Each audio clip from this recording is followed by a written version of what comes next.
ព្រោះពេលហ្នឹងយើងជាអ្នកអត់ជាកូនបើយើងនិយាយសាមញ្ញថាជាកូនអ្នកក្រីក្រអញ្ចឹងពេលដែលយើងបន្តទៅក្នុងកម្រិតមួយទៀតគេហៅបរិញ្ញាបត្រហ្នឹងវាធំសម្រាប់យើងអ្នកអត់ណាអញ្ចឹងអ្វីដែលយើងខំរំពឹងហើយយើងគិតថាវាគ្រប់ចំនួនក្នុងការបង់ចូលរៀនហើយតែបែរជួបឧបសគ្គអញ្ចឹងទៅយើងក៏ចំណាយអានឹងទៅលើឧបសគ្គទាំងអស់ហ្នឹងហើយប្រហែលជាមួយឆ្នាំជាងបានទទួលអាហារូបករណ៍ហ្នឹងអញ្ចឹងពេលដែលគាត់ឲ្យមកយើងសប្បាយចិត្តខ្លាំងមែនទែនហើយយើងចាប់ផ្ដើមខំរៀនទាំងខុសជំនាញហ្នឹងយើងមិនដឹងថាខុសជំនាញឬក៏វាត្រូវជំនាញអ្វីប៉ុន្តែពេលរៀនយូរទៅបានដឹងថាវា50-50វាពាក់កណ្ដាលហើយយើងត្រូវហើយនឹងពាក់កណ្ដាលយើងអត់ត្រូវអត់ត្រូវនឹងវាជាមុខវិជ្ជា general ច្រើនហើយនឹង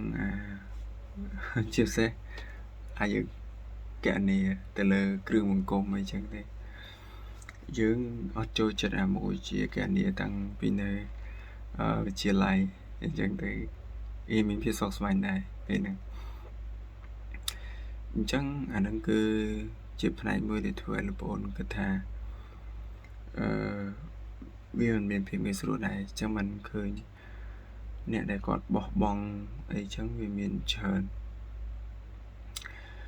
តែអ្នកដែលបោះបង់នៅក្នុងអាជីពជាអ្នកសិក្សាហ្នឹងប្រកាសជាមានហេតុផលច្រើនហើយអញ្ចឹងពេលដែលលោកប្អូនឃើញគាត់បោះបង់អីចឹងលោកប្អូនអត់ដែរហាមគាត់ទេប៉ុន្តែលើកទឹកចិត្តគាត់មុនគាត់បោះបង់ថ្មបញ្យល់គាត់ដែរប៉ុន្តែបើសិនជាគាត់នៅតែបោះបង់ទៀតលោកប្អូនអត់ហាមគាត់ទេមានន័យថាគាត់ប្រកាសជាមានហេតុផលណាមួយអញ្ចឹងទៅយូរwhenគាត់ត្រឡប់មកវិញអាចនឹងចាប់ឱកាសក្នុងការសិក្សារៀនសូត្រវិញអញ្ចឹងទៅ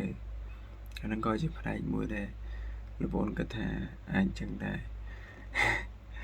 គឺលោកប្អូនខ្លួនឯងក៏ធ្លាប់ដែរយើងចិត្តតែរកបញ្ហាឲ្យខ្លួនឯងបានឈប់បានកាន់តែលឿនពេលខ្លះមកវាយើងវាដូចបូករួមមួយការងារសាលាឬក៏អីបន្ថែមចឹងទៅគាត់រកកន្លែងមួយដើម្បីឲ្យគាត់បានសម្រាកគាត់ហត់នឿយគាត់ជួបបញ្ហាអីច្រើនផ្សេងចឹងទៅគាត់រកកន្លែងសម្រាកមួយរយៈអញ្ចឹងទៅអ្នកខ្លះទៀតគាត់បដូរទៅកន្លែងផ្សេងទៀតជាច្រើនណាដែលយើងឃើញពីច្រើនហ្នឹងលោកប្អូនចំណាំមើលពួកគាត់ពីច្រើនគឺពួកគាត់មានបញ្ហាទៅលើនឹងជាចម្បងដែរនៅក្នុងករណីខ្លះ